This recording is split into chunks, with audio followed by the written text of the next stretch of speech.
পুকো বাকি কেসে গা তো আমরা গড়াই বলতেছি কিভাবে আক্রমণ চালায় শুনেন পরে বলতেছে ভাইয়া আমি বলছি তুমি দাঁড়াও না তুমি দাঁড়াই যাও তুমি বলো চেয়ারম্যানের বাতিজি কিছু তো না পরে ভাইয়া ওই যে আমি এখানে একটু শুনছি দৌড় দাগিয়ে আছে দৌড়ছে চেয়ারম্যানের বার করে দিতে হেঁটে যাবি না আমার মায়ের বসে ওর চাকরি হয়েছে আমার মার কাছে ওটা আমার শাশুড়ি দিচ্ছে আমার কাছে নাই এবারে কি করছে বলেন কি করছে এমন থাকতে পরে করতেছে আমি কামালের বোন পরে কামাল কোন কত চেয়ারম্যানে পাঠিয়েছি দুইবারে ডেকেছে আমি কত চেয়ারম্যানে পাঠিয়েছি পরে কত চেয়ারম্যান করা চেয়ারম্যানের শিক্ষাটা উনছি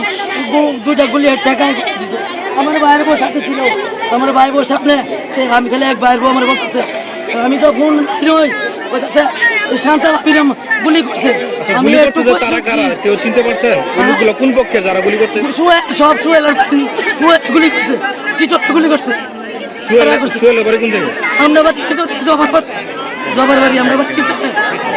গুলাম গুলাম চিটন লিটন সুহেল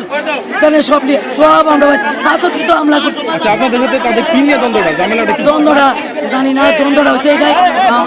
আগের কোনো বিরোধ না না না না এই আওয়ামী লীগ ক্ষমতাতে যা করবে হ্যাঁ রাস্তাটা মেরে লাগবো আমরা বাড়ি বাইক মেরে লাগবো আমরা মেরে লাগতো আমাদের মেরে লাগতো তাহলে তো আপনার বাড়ি ছিল শান্তা কি রাসেল চেয়ারম্যানের কোনো আত্মীয় হয়? শান্তা রাসেল চেয়ারম্যান স্বাস্থ্য বাইর বউ আমার ফোন বাইর বউ গুলিটা মহিলার কোথায় লাগছে? আর